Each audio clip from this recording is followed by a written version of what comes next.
Assalamualaikum warahmatullahi wabarakatuh. Perkenalkan, kami dari kelompok 7 dengan anggota Hoirunisa Fredima, Amardilana Rizka Amran, Aji Fahmi, Salman Dwi Fazlin, dan Fitri Rismawati. Di sini kami telah menganalisis proses afiksasi pada artikel WHO Omikron lebih cepat menular daripada Delta, lemahkan vaksin. Pembahasan pertama akan dibahas oleh rekan saya. Assalamualaikum warahmatullahi wabarakatuh. Perkenalkan, nama saya Aji Fahmi dengan NPM 2050360. Di sini saya akan membacakan artikel prefix dengan hasil analisa saya sendiri. Dan ada isi kata prefix awalan. Ada imbuhan pada awal bentuk kata dasar. Ada ber dan ada kata per, ke dan se, pen, di, dan men. Dan terakhir ter.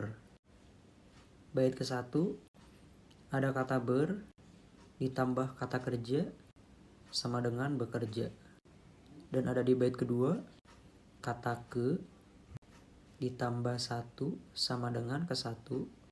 Dan bait ketiga ada kata se ditambah rumah sama dengan serumah.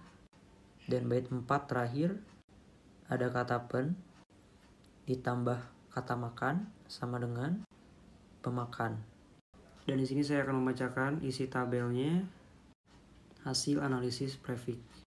Ada prefix dalam artikel, kata dasar, jenis prefix, dan makna. Dan bait pertama ada kata berdasarkan, dan kata dasarnya dasarkan, dan jenis isi prefixnya ada kata ber. Dan maknanya berdasarkan kata yang ada saat ini, Omikron kemungkinan bakal mengalahkan varian Delta di tempat di mana terjadi penularan antara masyarakat. Dan baris kedua ada kata himpunan, kata dasarnya himpun, dan jenis prefixnya di. Dan isi maknanya merujuk pada data yang dihimpun, WHO saat ini Omikron sudah menyebar di 63 negara. Dan baris ketiga ada kata di mana, kata dasarnya mana, jenis prefixnya di, dan maknanya mereka pun belum dapat memastikan tingkat penularan Omikron tinggi karena lebih mudah menembus respon imun atau memang lebih cepat menular. Dan baris keempat ada kata penularan, kata dasarnya nular, dan jenis prefixnya pe. Dan isi maknanya pengurangan efikasi vaksin terjadi infeksi penularan COVID-19. Dan baris kelima terakhir ada kata terlepas, kata dasarnya lepas, dan jenis prefixnya ter. Dan isi maknanya terlepas dari temuan tersebut, WHO menekankan bahwa infeksi virus corona varian Omikron sejauh ini hanya menyebabkan gejala ringan. Lalu selanjutnya ada infix, yaitu bentuk imbuhan pada tengah kata dasar, yaitu L, R, dan in. Contohnya, jari tambah R sama dengan jemari. Lalu, ada hasil analisis infix dalam artikel.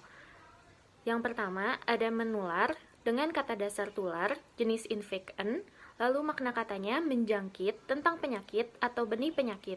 Yang kedua, ada terjadi, kata dasarnya jadi, jenis infixnya R, dan makna katanya sudah berlaku tentang suatu peristiwa. Yang ketiga, ada merujuk. Kata dasarnya rujuk, jenis infixnya R, makna katanya mengacu atau melihat lebih lanjut. Yang keempat, ada menyebar, kata dasarnya sebar, jenis infixnya N, makna katanya menghamburkan atau menyiarkan suatu peristiwa. Yang kelima, ada mencatat, kata dasarnya catat, jenis infixnya N, maknanya menuliskan sesuatu untuk peringatan. Yang keenam, ada menembus, dengan kata dasar tembus, jenis infixnya N, lalu makna katanya keluar pada celah-celah. Yang ketujuh, ada menyebut, dengan kata dasar sebut, jenis infixnya N, lalu makna katanya menyatakan nama sesuatu. Yang Yang terakhir ada melawan dengan kata dasar lawan, jenis infix all, dan makna katanya menghadapi suatu hal. Terima kasih. Jenis afiksasi yang selanjutnya yaitu sufiks. Sebelumnya, perkenalkan, nama saya Fitri Rismawati dari kelas B dengan NPM 205030071. Lanjut ke materi. Sufiks dapat dipahami sebagai bentuk imbuhan pada akhir sebuah bentuk kata dasar.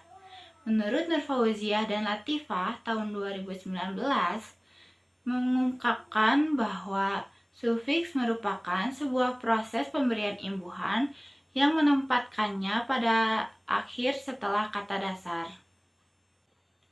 Sufiksasi dalam bahasa Indonesia diantaranya ada kan, an, i, nya, man, wati, wan, nda, dan anda.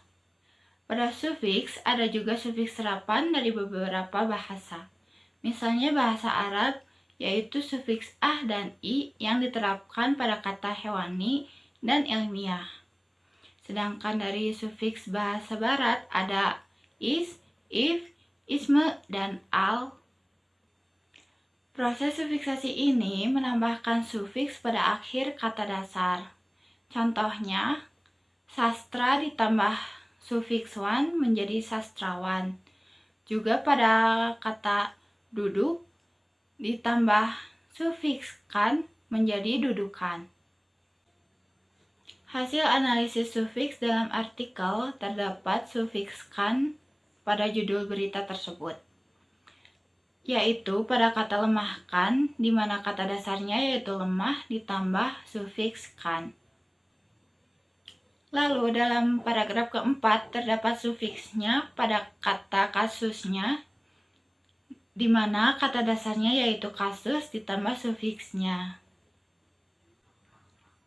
Pada paragraf ke-7 dan ke-8 terdapat sufiks an pada kata yang sama yaitu kata temuan, di mana kata dasarnya yaitu temu ditambah sufiks an. Terdapat pula sufiks an pada paragraf terakhir kalimat pertama pada kata suntikan, di mana kata dasarnya yaitu suntik ditambah sufiks an. Jadi terdapat 4 sufiks dalam berita tersebut, yaitu sufiks kan, sufiksnya, dan 2 sufiks an. Sekian materi dari saya, terima kasih. Saya Mardila Naris Kamran, NPM 205030058, ingin melanjutkan mengenai konfiks. Sedangkan konfiks merupakan bentuk imbuhan yang ditempatkan pada awal dan akhir dari bentuk kata dasar. Kusmiyarti dan Fitriyani 2019 mengemukakan bahwa konfiksasi merupakan sebuah proses membubuhi imbuhan pada awal dan akhir kata dasar, sehingga membentuk sebuah kata turunan yang lebih luas atau kompleks. Berdasarkan pendapat tersebut, dapat dipahami bahwa sufiks merupakan pemberian imbuhan di akhir kata dasar dan konfiks merupakan pembubuhan imbuhan pada awal dan akhir dari bentuk kata dasar. Selanjutnya, ada beberapa konfiks-konfiks dalam bahasa Indonesia yang meliputi konfiks kean, peran, penan, beran, berkan, dan senya. Contohnya seperti berdatangan. Datang itu kata dasarnya ditambah imbuhan awalnya itu ber dan akhirnya itu an. Jadi jika disatuin menjadi berdatangan. Contoh keduanya seperti ada keadilan. Keadilan itu kata dasarnya adil dan ditambah imbuhan konfiks menjadi kean. Prefiks konfiks menjadi prefiks konfiks kean menjadi keadilan. Selanjutnya kita masuk ke analisis konfiks dalam artikel mengenai COVID yang berjudul WHO Omikron lebih cepat menular daripada Delta, melemahkan vaksin. Hasil analisis pada teks tersebut diketahui terdapat 13 kata yang termasuk ke dalam jenis konfiks. Maaf, tetapi yang benar seharusnya ada 11 diantaranya yaitu penelitian, kesehatan berdasarkan kemungkinan penularan, pernyataan, penyebaran, keseluruhan, sebenarnya, pengurangan, dan keparahan.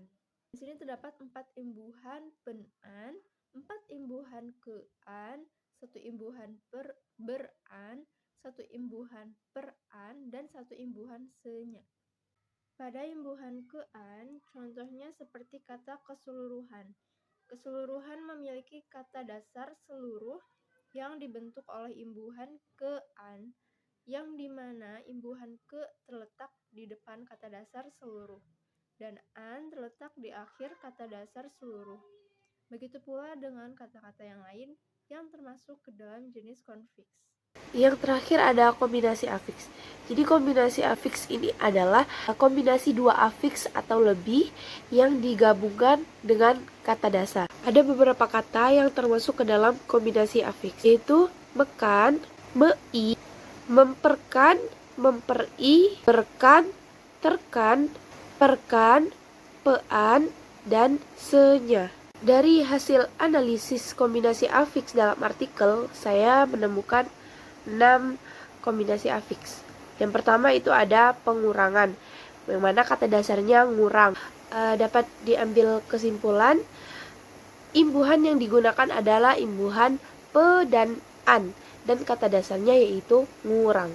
Selanjutnya saya menemukan di dalam artikel yaitu kata penularan, yang mana kata dasarnya nular, dan di situ menggunakan kombinasi afiks atau imbuhan pean, yang mana di situ kata dasarnya nular. Lalu selanjutnya ada kata mengumpulkan, yang mana di situ menggunakan kata dasar ngumpul yang menggunakan imbuhan me dan an. Selanjutnya ada kata melaporkan, itu kata dasarnya lapor dan menggunakan imbuhan me dan an. Lalu ada kata melemahkan, yang mana di situ menggunakan imbuhan me dan an, dan kata dasarnya lemah. Yang terakhir ada menyatakan, yang mana di situ kata dasarnya nyata, itu menggunakan imbuhan me dan an. Dan semua imbuhan yang sudah saya sebutkan, pean, mean, itu mereka ditulis dan diletakkan di depan dan di belakang kata dasar. Jadi, berdasarkan hasil analisis sebelumnya, maka dapat dihitung atau dilihat jumlah dari setiap jenis proses afiksasi yang ditentukan atau yang dianalisis, yaitu prefiks berjumlah 5, infiks berjumlah 8, sufiks berjumlah 4, konfiks berjumlah 13, dan kombinasi afiks berjumlah 6. Karena itu, penelitian ini hanya menemukan 5 jenis afiksasi, yaitu jenis proses afiksasi, prefiks, infiks, sufiks, konfiks, dan kombinasi afiks. Pada peneliti memiliki keterbatasan temuan, yaitu peneliti tidak menemukan jenis proses afiksasi, simulfiks, dan suprafiks. Dan berdasarkan hasil penelitian ini, maka penelitian berbeda dengan penelitian yang relevan, karena dapat dilihat dari penjelasan yang sudah dipaparkan di atas atau sebelumnya. Semoga hasil penelitian ini dapat menambah wawasan Anda atau dapat juga dijadikan referensi bagi peneliti yang hendak melakukan penelitian tentang proses afiksasi. Cukup sekian dari kelompok kami, mohon maaf bila ada kekurangan. Wassalamualaikum warahmatullahi wabarakatuh.